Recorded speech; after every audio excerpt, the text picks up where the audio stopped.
Nakadugon sa Ginoo ang mga kasing-kasing sa mga politiko para kung mabilod-bilod sila. Hallelujah.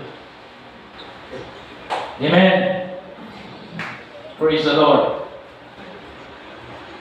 Jesus Christ is the ultimate reality. By Him all things were created. And all things were created for Him. He is also the firstborn of all creation. The head of the church. Siya mao ang head sa church. Nagkamalo ba sa Ephesians?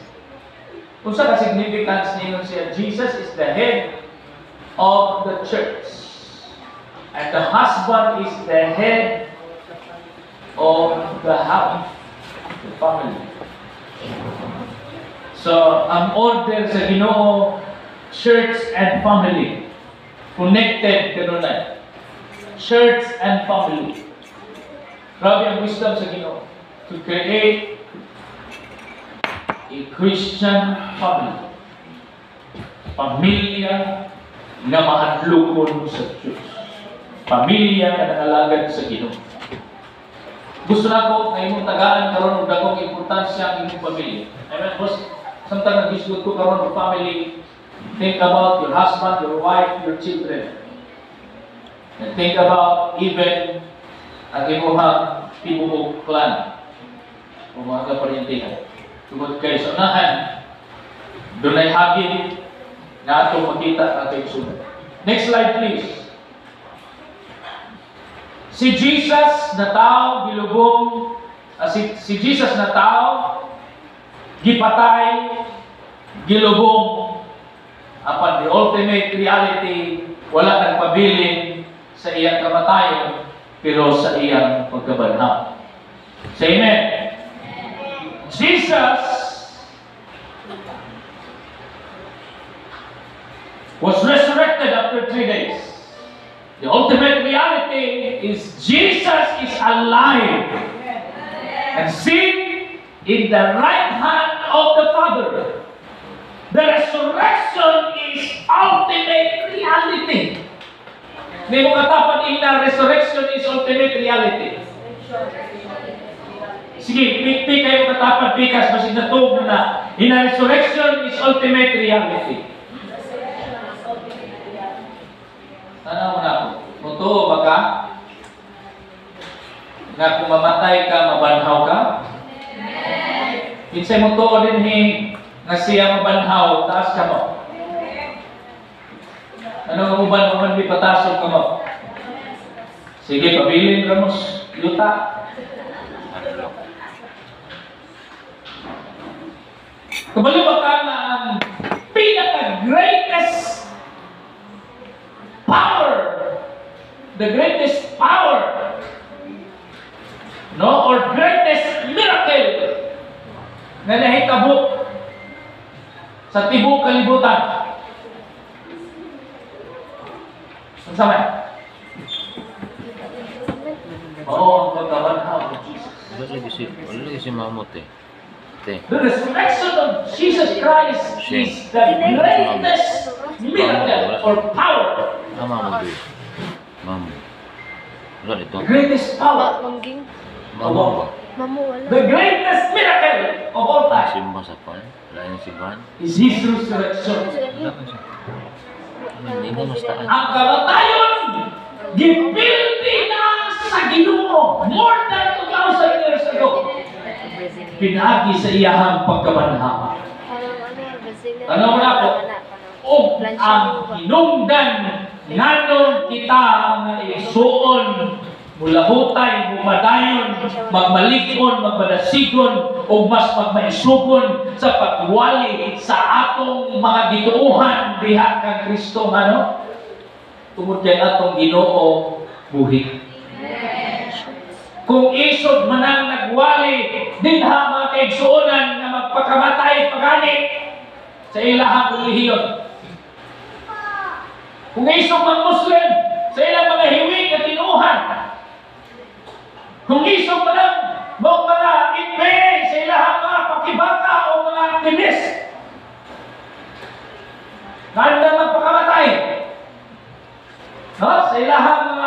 advokasya o ilahang mga tinuuhan. Kung isog pa ng mga kulto niya ng ilang Ginoo, kahoy mananap uyuta. Ano na po? Anong talagang ka? Ha? Lanong! Wala lagi ka! Nawali! Lanong! Wala lagi ka! Nangampo! Ha? Nano? Because you don't have the resurrection power of God. Kaya kung pa kay resurrection power of God, wala mo labaw pa rin mo sama ni Charlie Kirk. Nabuot tayo mawali sa iyang pagto. Ingon siya, what makes me bold? Because Jesus forgave me and saved me. And ingon siya, the pinpoint of my salvation and the pinpoint why I preach boldly is my God is alive. Jesus rose from the dead. Di ba yung sa'yo ni Paul? Sa'yo ni Paul sa 1 Corinthians 15:14. Si Kristo na banhaw. Mo na ang atong pagtuo karon dapat atong pakusgan o dapat buhi ang atong pagtuo. Isog ta sa pagpangalagad sa Ginoo. Dili ta mo mag-slide, dili ta mag-hallelujah. Naman, naalagad ta sa buhi na Diyos. Naalagad ta sa Diyos na nabuhi ikan sa mga patay.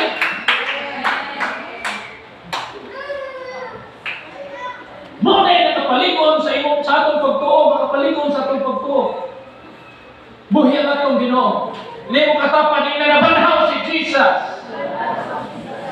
Nga pa ni Paul, kaya kung wala mabanhawa si Jesus, kawang lamang ang among mga diwali o kawang usab ang inyong pagtuo.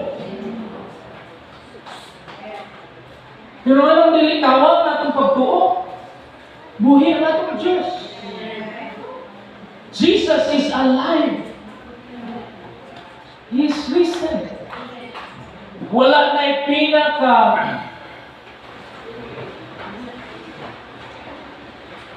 kanan. Wala na'y pinaka tinuod o labing tinuod. Mula ba pa ni anan mong kamatuoran? Kinigisulat sa Biblia.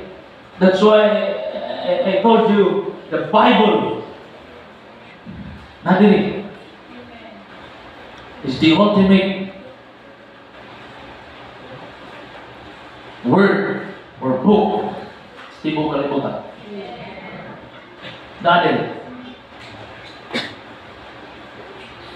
pinakasinuwin, pinakatinood ng mga disulat sa history, uban pa, mga prophecy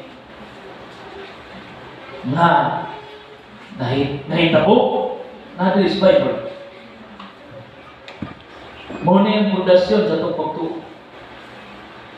Ang pulong sa Ginoo. Kung isulti nili na si Jesus na banhaw. Di pa matudan. Ang unang nagpamatuod, kabalo ka, kinsa? Mga babae. Kinsa itong mga bayana? Ha? Ngayon naman, gusto sa Ginoo nga kining mong kamatuoran mapakailap sa tibuok kalibutan. Unsay significance sa mga babae? Ngayon nga ko'y nakabalo? Marites. Mao'y magmarites sa tibuok kalibutan. Kabalo ba ka na mas effective pa mga babae nga mahimong magwawali? Amen. Mga mga babae, gamitin inyong pagkamarites sa pagwali. Pero mga scholars na gingon. Ang mga scholars na gingon, sa diha ko nung ang mga babae mahimong witness. Iyon sila, it's divine gravity. Murabag imposible, pero pagka gitugutan nga ang mga babae mo ay maka-witness good pasabot.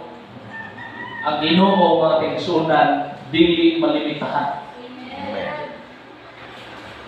Sa ato pa kaniadto ang lalaki ra sa even sa mga Hudyo, lalaki ra ay importante. Pero sa panahon ni Jesus, ang mga babae appeal na sa iyang mga gamito. Amen? Pagpakilaw ninyo yung kagalingon ng mga women. Ito mo, itagaan na Ginoo o dapong authority. Wow! Grabe favor no, sa Ginoo. The first witness of God's of Jesus' resurrection. Women! And even the ministry of Jesus, ang mga nag-provide ng Jesus, nag-support ng Jesus, women! Amen! So women, ang ultimate reality, dili na kamuhuyan, ang ultimate reality, kamo mga galamiton sa Ginoo para kang Jesus. Now you are not just created for Adam.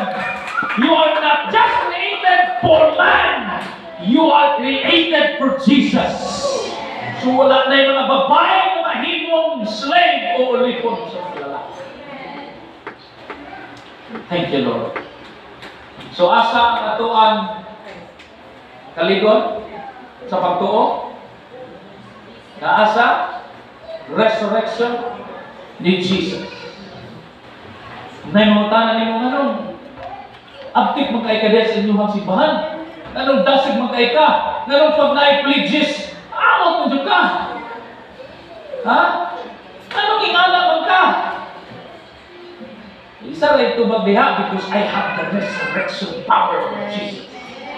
Tanawa lang natin man, yung tao na na resurrection power of Jesus. Dili na lugat sa pag-alagad sa Diyos. Ha?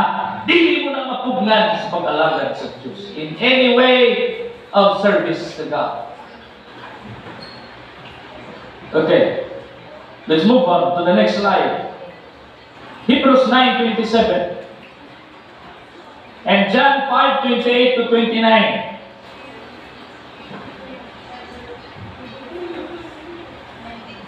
Tanawa din ha. Makita niyo mga kaigsunan, di-emphasize niya ng tao muabot yun sa kamatayon. Ngayon din ha, Hebrews 9:27, it is appointed to human once to die. And after death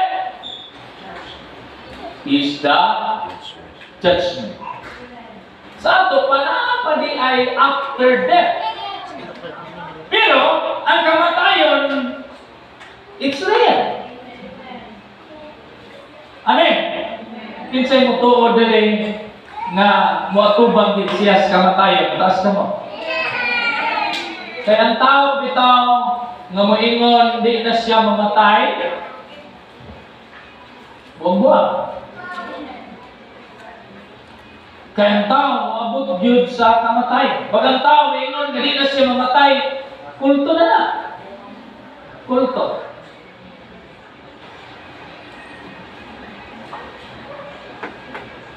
Muna, kitang tanan na igsoon, matubang yung kamatayon. Name the greatest preacher of all time. Yatubang yapon sa kamatayon. Billy Graham, gigamit pag-ayos Ginoo, namatay. Jimmy Swaggart, gigamit sa Ginoo, pero niyabot yapon sa kamatayon. Amen? Isa pa ng mga, si Reinhard Bonnke, grabe ito, yung mga crusade, grabe mga milagro. No, mga bakul, paralyzed, nakalakaw, nakatindog, no, even patay, nabuhi sa iyang ministry. Pero si Reinhard Bonnke, mga kaigsunan,